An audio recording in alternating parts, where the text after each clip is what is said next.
due to popular demand and by High Ruler bullying me into doing this, I am back after 3 weeks. I'm so sorry I was gone, but hey, what's going on, guys? JazzyBars2 here, and we are going over everything that's coming in patch 2.3, otherwise known as the We're Listening update for Marvel's Avengers. Now, for those who didn't know, we have been waiting all month for not only a roadmap, but for an update to come out for this game, as we were pretty much predicting one would come out, just like Hawkeye did in March. And throughout this month, we have been getting more and more information, but today, a very cool person by the name of Struggler Bry on Twitter has decided to compile all the information, and we'll be going over it. Now, the update does come out this week, which is why I'm making this. And if you guys do enjoy the video, please like and subscribe. So, starting off, we have the raid checkpoint system, and this is where gear will now be rewarded through the course of the raid, during moments of pause rather than all at once at the end of the raid. The encounters that reward gear pieces are the Sonic Wall, Shuri, / the Forge, after the Zalavari fight, and after defeating Claw. Now, it is kind of unknown which pieces you get after them, correct me if I'm wrong, but at the end of the day, you should be able to get 4 gear pieces, and I believe one of those is a minor artifact.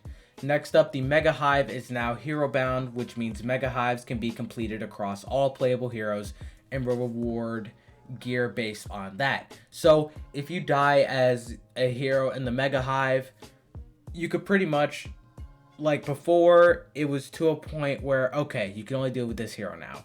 No, you can do it with the other hero. You just have to go back and then do it again on that level once you complete it with somebody else. The next one is the vaults and villain sectors. Now, those will permanently appear on the war table, and they will be introducing a new elite vault / elite villain sector weekly for mission chains to get gear. And the weekly mission chain is also hero bound, which means it can be completed with each hero. So pretty much the vaults and villain sectors are, they're just on there now, so it's more grinding and etc. Next, we have the unit economy, which that is being up there, and units will now be rewarded for the completion of the end game missions, the OLT and the Claw Discordant Sound raid. You'll get 500 units from the mission itself and 500 units from the mission chain for a total of 1,000 units. Subsequent completion of these missions will yield 500 units each. So, for those who didn't get that, you get 1,000 units pretty much on the first base. Like, whenever you complete it for the first time after the weekly reset, you get 1,000. Because you complete the mission chain, and you also get the extra 500 units. After you complete the main mission chain, and then you go back, it's 500 each. I would recommend grinding the OLT, as that is better, and it does just make things so much easier. Next up, we have a bunch of different gear changes, and I will link that below in the blog, because I'm not really a gear person. But I do know a lot of the gear has been changed, tuned, tweaked, and etc, etc. Now, going into details here from what Bry said, the hero set gear is being changed, adding attributes, stats effects, name changes, as well as giving them a new focus as a whole. The classic power set is designed around highlighting several key features of the hero without focusing on any one set. This was originally found in hives, could still be found in hives, but will now be found in villain sectors. Normal versus drop 1's, elite versus drops 2. So the normal villain sector drops 1, the elite villain sector drops 2. There are changes to the classic power set, featuring changes to the perks themselves, again, linked below, because it's computer's acting up. The next set of gear, the technical power set, is designed around a technical or support aspect of the hero while being more focused on survival, close combat, and armor. This set has received a large overhaul with new perks for heroes. And the legendary versions of the technical power set was found in vaults, but will also now come from the vault mission chains. Shield will offer 1 vault mission per day with 1 elite vault mission chain per week. The Elite Vault chain will award 2 pieces with a chance at exotic.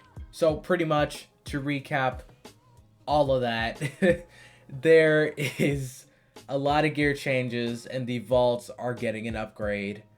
Oh yeah, also, I don't know if I said it before, but the vaults are also rewarding units as well. So, and yes, there are perk changes for the technical power set. And the final gear set of changes, the Apex power set. This consists of gear that rewarded from priority missions and flashback missions. The intent of this kit focuses on one aspect of a character's kit. The perks are designed to stack on top of each other. Now, outside of gear changes though, Kate Bishop and Miss Marvel will now be able to apply status and have status on their signature attacks. So, you know, signature attacks for every hero. And pretty much now Kate and Kamala are getting statuses on their signature attack, which they haven't had before. This is just the beginning in an attempt to make the melee combat more satisfying. Also, Might now can also roll on the heroic slot as a possible attribute. This is good because it helps out with the melee builds. An important thing to know in this update is that damage buff is getting nerfed. Its 65% increase to damage will remain and duration will change. However, it'll remove the critical chance and impact. The Norn Stone of Lethal Will is getting a buff though. The damage has been increased from 35% to 45%, and the passive crit chance is 5% to 10%. Now, the next part though is the war table changes. Missions will no longer change on the war table every 15 minutes. Drop zones and threat sectors will appear on the war table at all times, and hives will appear once you've reached a power level to complete it. So pretty much for the war table, what's happening is you are at this point now where they did like basically an overhaul, basically kind of like the UI HUD update for the inventories. It's different, like it'll still feel similar, but it's more focused. For example, they're locking regions to certain power levels, and etc. etc. So you'll start off in the I don't even know. You'll start off in the desert. Once you get to level 15, you'll get to snowy tundra, then level 30 eastern seaboard, etc. etc. You know, you'll get there, you'll level up. It's cool. Now, the flashback missions that ended with the boss fight have now been replaced with Wasteland and Wakanda threat sectors. So flashback missions really aren't no more, or at least they won't be as fun. Next up, we do have more Wasteland missions. This is something that was supposed to be added last year, but it's being added this year. Now here's what's happening. They'll be adding 5 new missions to the future Wastelands region. Desperate Times is the title, drop zone. Cavorite Crash Site is the title, drop zone. Blood from a Stone, title, threat sector. Wasteland Vault and Elite Vault, so those are definitely new.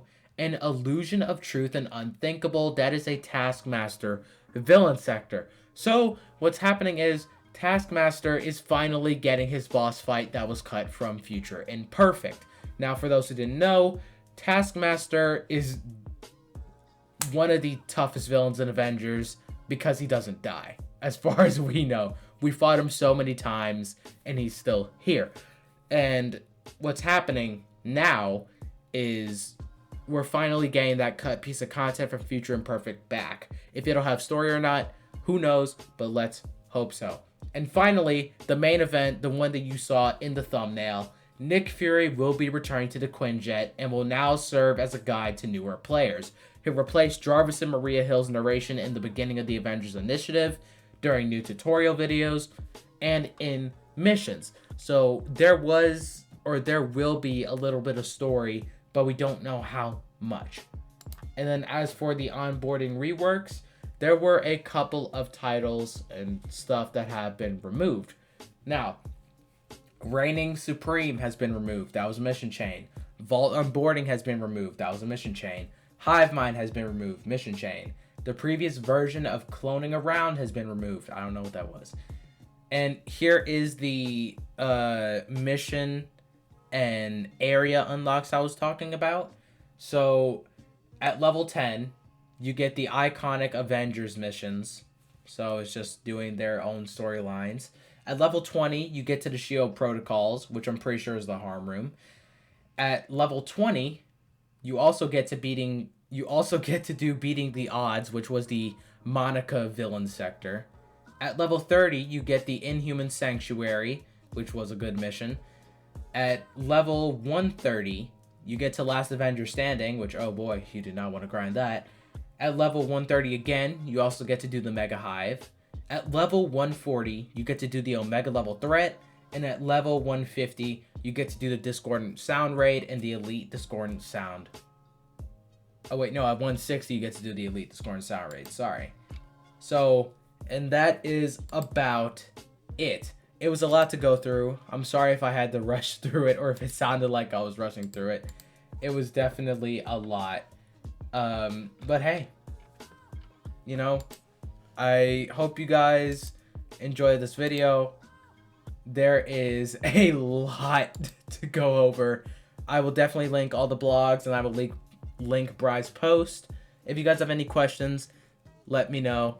And I'll see you all later. Peace. And the next video, by the way, will be about the new character coming to Marvel's Avengers, Jane Foster Thor. I'll see you guys next time. Peace.